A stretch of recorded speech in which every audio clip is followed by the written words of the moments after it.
Now, excuse me, I totally forgot where this section is coming from. You just sent me the text. Genesis 1, that's where we're coming from today. He sends an email and it has all of it. It's fine. I'm a hot mess today. Anywho, when... Oh, he likes to have fun with me. When God began to create the heavens and the earth was complete chaos, and darkness covered the face of the deep, while a wind from God swept over the face of the waters. Then God said, "Let there be light," and there was light. And God saw that the light was good, and God separated the light from the darkness. God called the light day, and the darkness he called night. And there was evening, and there was morning, the first day. And God said, "Let there be a dome in the midst of the waters, and let it separate the waters from the waters." So God made the dome and separated the waters that there were under the dome from the waters that there were above the dome, and it so was. God called the dome sky, and there was evening and there was morning, the second day. And God said, "Let the waters under the sky be gathered into one place, and let the dry land appear." And it was so. God called the dry land earth, and the waters that were gathered together he called seas. And God saw that it was good. Then God said, "Let the earth put forth vegetation, plants yielding seed, and fruit trees of every kind on earth that bear fruit with the seed in it."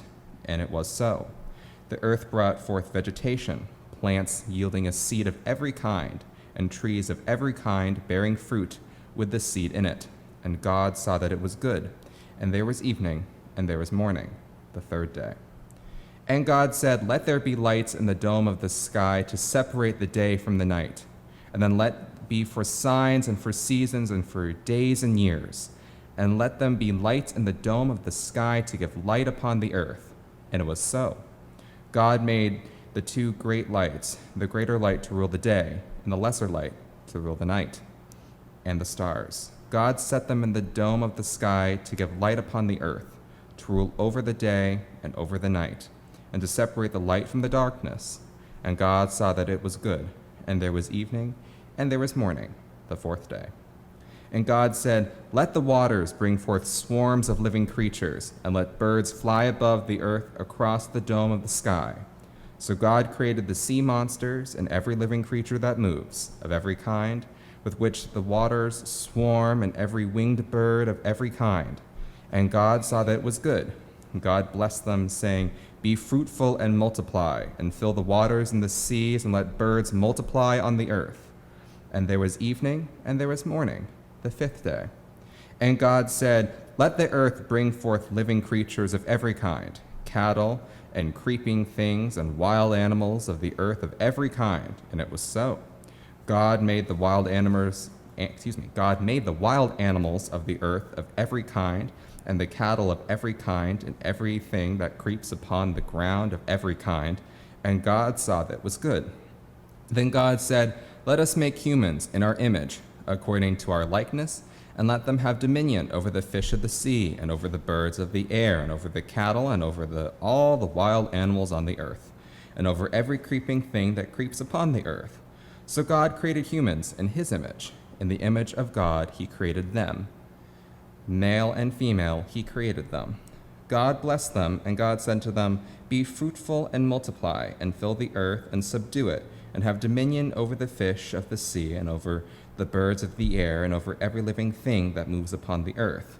God said, "See, I have given you every plant yielding seed that is upon the face of all the earth, and every tree with its seed in its fruit. Ye shall have them for food. And to every beast of the earth, and to every bird of the air, and to everything that creeps on the earth, everything that has the breath of life, I have given every green plant for food." And it was so. God saw everything that he made, and indeed it was very good. And there was evening, and there was morning, the sixth day. Friends, pray with me. O God, may the words of my mouth and the meditations in all of our hearts be pleasing in your sight. Amen. God saw it was good. all of Genesis has this wonderful poetic rhythm.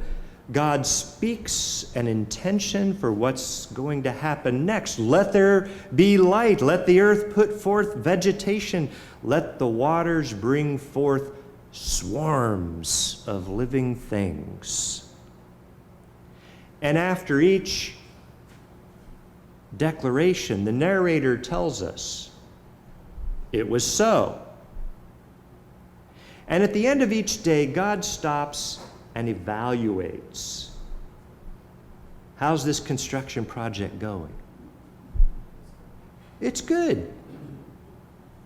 And I wonder what God was seeing or evaluating to think that this was good. Was it the first sunset down into the ocean? Or the first full moon? Or was it the koala bear? Or the lobster? What was so good? Well, the Hebrew word for good is tov. And tov can mean beautiful. It can mean that something is beneficial. It might have a moral goodness, or it might be harmonious. So this daily repetition, God saw that it was good. It says that creation is beautiful, intentional, purposeful. Genesis does not see the universe as a big random accident, or as cold, empty space, or a threatening environment all red, tooth and claw, a dog-eat-dog world. No, creation is where chaos is moved towards goodness, where beauty breaks forth, and where God's intention is made so. But what about black flies? During Bible study, we wondered, what possibly could be the purpose of black flies? Because they do not feel beautiful or good or purposeful to us. They're a nuisance. And the question is partly funny, but a little bit serious, because there's many things that we might say, really, is creation truly good or not? So I did a little research on black flies because I was curious. Black flies do help the ecosystem. When the larvae are, in the water, they actually help break down organic matter. And in that process, they're returning nutrients into the water. They're a healthy part of the ecosystem. And mature flies are part of the food web. Swallows, warblers, ducks, and trout eat a lot of black flies. They see them as a tasty treat. But also, black flies have contributed to science. In fact, studying the wing design of black flies and how they fly has influenced new aerodynamics for drones. The field of biomimetics, which makes, miniature robots move, has looked at flies to see how they move around in 3 dimensions and have copied that and learned from it. And of course, flies have a compound eye with many lenses, and this has influenced the development of motion detector equipment. So flies have actually made quite a contribution to science.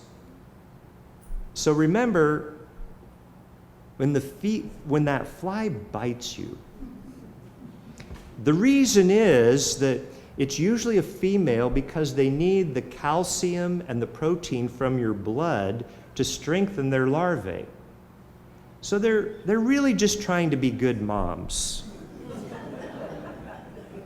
So indeed, can't we all sacrifice a little discomfort and a little bit of our blood for the advancement of science and a snack for warblers and ducks? I mean, black flies got a lot going on, I think. And we could probably do a similar exercise for, say, scorpions or wolves. We found out wolves are actually very important to ecosystems, or mosquitoes, rattlesnakes, and find some way that every species fits into the goodness of creation if things are in harmony and we don't do things that get it all out of balance. So I thought a lot about Genesis 1. I read it several times this week, and I heard something new to me. And listen to the lines where the language of how God declares things on each day, saying, "Let the earth put forth vegetation. Let the waters bring forth the swarms of new creatures." And just think about that word, let. Now, let can be an imperative mode. It can be very strong and commanding, like, let my people go. But it can also be more of a suggestion or a invitation or permission giving, like, let's take a walk, or let us pray.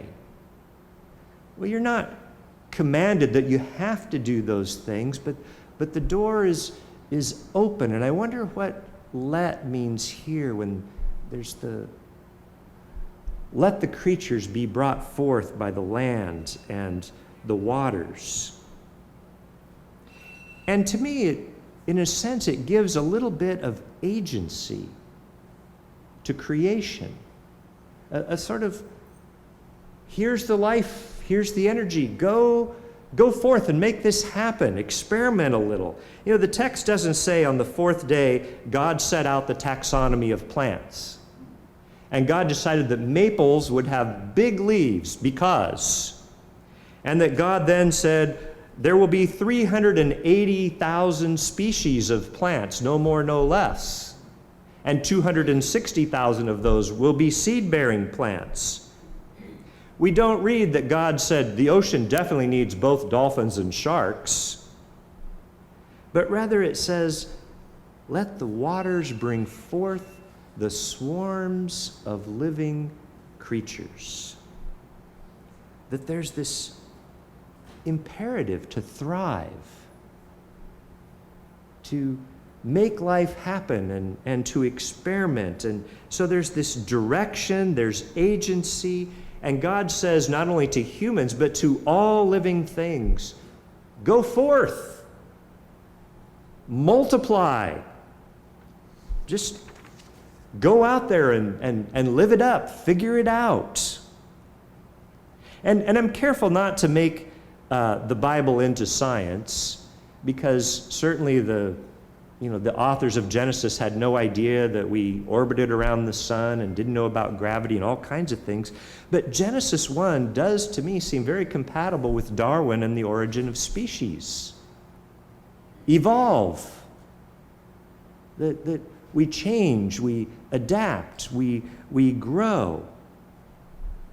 And the main reason, well, actually, I think discoveries about creation through science, they reshape how we understand God. When we learn what kind of universe we live in, we begin to imagine different kinds of things. And unfortunately, the church has often reacted negatively to new science with anger and resistance rather than curiosity and wonder. And theologians have often felt like science is displacing theology, when maybe science is just telling us that our view of God is going to have to change. And that's not so easy for us. But I find the more I learn about nature and the cosmos, the closer I feel to God. The more real God seems to me, not vice versa. And that's why I'm doing this sermon series, to see how our spirituality can move closer to the earth and discover God that way. And I think living here in Mid-Coast, Maine, it's already started to reshape my spirituality. When you see the tides rise and fall every day, twice a day, or we've learned to sail and paid more attention to wind how you work with nature, and when you have to take your own garbage to the dump. You just see life in a different way and realize how things are. And I find myself, I'm reading more books about nature than theology. And some theologians think that's a good thing. Even if we go back to the 4th century, Augustine of Hippo said, "The world is a great book, and those who never leave home are only reading one page." And modern theologians like John Philip Newell, who was a leader of the Iona community on the island of Iona in Scotland, and he invites us to find God more present, not just out there, removed from us, but also very present. We, as incarnational people, isn't God present in creation as well as Christ? And he shares this gem from the 9th century, a Celtic scholar named John Scotus Erigena. And Erigena said, there are 2 books through which God is speaking. The first book is the small book, physically small. It's the Bible. And the second is the big book, the living text of the universe, which includes all the great luminaries of heaven, the sun, moon, and stars, the earth, sea, and sky, the creatures and all of its realms, the multiplicity of life forms that grow from the ground. And this 9th century scholar said we need to read both books. If we read only the little book, the Bible, then we'll miss the vastness, the wildness of utterance of God, everything that is vibrating with the sound of the divine. And he says if we only read the big book of nature, then we miss the intimacy of the voice, that we are loved, that God speaks to us, that there's a relationship. And we're called to faithfulness of relationship, not only to God, but to each other, including strangers, widows, and orphans, and the poorest among us, and all of creation. And I found that interesting, the 2 books. Now in seminary, I learned that we were supposed to preach with the Bible in one hand and the New York Times in the other. As Karl Barth, I think, is credited with saying that. And I thought it was interesting they said that because I went to seminary in Boston. They'd let me read the New York Times even there. But I realize now that where is nature in that? Because nature doesn't even always get the proper notice in the New York Times. It often doesn't make the news at all unless it burns down your house or drowns out Montpelier, Vermont. And here we are in this just incredible heat wave. The hottest week, the hottest month in history. A woman in Texas baked a loaf of bread in her mailbox. That's hot. 18 people have died in Arizona. Might want to think about going to Phoenix. But even as the world bakes and burns and floods, we still probably know from the news more about who the front runner is for the 2024 presidential race than we're learning about our ecosystem. Nature is fighting to be heard, is shouting at us. Pay attention. And how do we listen and get a new relationship? I think our relationship to nature is going to have to change if we want to survive. It's that serious. We've been treating the earth like our storehouse, a big discount store where we can look at trees as lumber and forget that they're the lungs of the earth. We grow our crops and lawns and don't always understand how chemicals and fertilizer might affect the whole food chain around us and the ecosystem. And really, why are we building houses in such dumb places? I mean, I know the view can be great in a flood zone, but now insurance companies have said enough. They've pulled out of the state of Florida and parts of California. It's no longer sustainable to live how we want, rather than in a more sense of harmony and relationship. And I think even some of our good environmental intentions need to be reassessed. And don't get me wrong, I think technology is part of the answer, right? We need new technologies. We need technologies that don't put so much carbon out in the atmosphere and so on. I wholeheartedly support green technology, but I don't think gadgets alone are going to solve our problem. And let me use an example here. If your marriage is in trouble, you're not going to solve it by getting a better car or changing your toothpaste. You know, you can upgrade your Wi-Fi and maybe get a new air fryer, and you're temporarily more happy than you were before, but that's going to wear off. We know what a good relationship needs: communication, appreciation, respect, time, perseverance together. And my point is, we need a better relationship with nature. And it's a good start to stop polluting and stop dumping more carbon out there, but the greater change is that we're going to have to learn how interdependent we are and think that this is going to be some spiritual work too.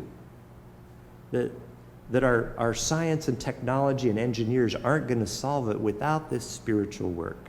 And you know, folk singer Pete Seeger understood this connection. Pete Seeger cared about the Hudson River. And you know, I was in Poughkeepsie for 20 years. The Hudson River's right there, and it was so polluted, you couldn't eat the fish. It smelled bad. It was an industrial river that, you know, the GE plant was right on the river and, you know, just dumped things into the Hudson. If you go up and down the Hudson in the 80s, the best places were all industrial sites. It was a working river. And Pete Seeger knew that there was not the political will to invest and clean up the river. So instead, he built a sloop, an old 19th century sailing ship. And he got on the sloop with pumpkins and sailed up and down the river and had festivals and gave concerts and handed out free pumpkins and got people to come down to the river. And he turned the sloop into an education ship. And every fifth grade class on the Hudson was invited to spend a day on the sloop, and they learned to sail, and they learned about nature, and they'd get a water sample and see what made the river so disgusting. And in about a decade, it transformed people's understanding of the river. And people started to care, and suddenly there was the interest and the energy to clean up the Hudson. And you can actually fish and eat the fish.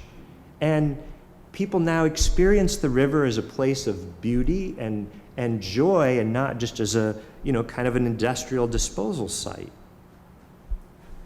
So what I'm wondering, here in Mid-Coast Maine, I wonder if we have a similar opportunity. Thousands of people sail and kayak and come for whale watches and the gardens, and they want to be here and experience the natural beauty of where we are. And I wonder if there's a way to move beyond seeing Maine as, you know, vacation land, and nothing wrong with that, but something more than a place where you get away from the city and you just sort of relax for a week. But what if we send people back with something meaningful that begins to reshape life when people go back to their cities and suburbs and think more ecologically because of their vacation in Maine? We've already got these great organizations here like Bigelow Labs and the Coastal Maine Botanical Gardens, which are becoming more famous all the time. But what would be maybe the spiritual equivalent in church of the Botanical Coastal Gardens? In other words, how could our mission become an offering of a pilgrimage for people to experience a new way of spirituality and faith through all of creation and make that connection? And my hope for this sermon series of Be Awesome is to maybe experiment a bit, to play with this, to reimagine how might a sense of awe about where we live create a deeper faith.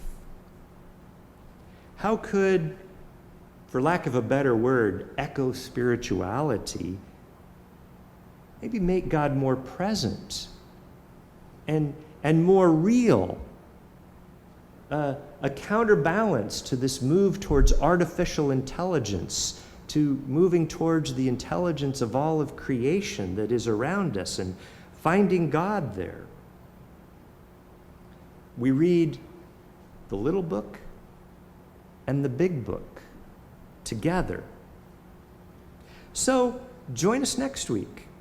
Next week, our topic will be on what it means to be created in the image and the likeness of God.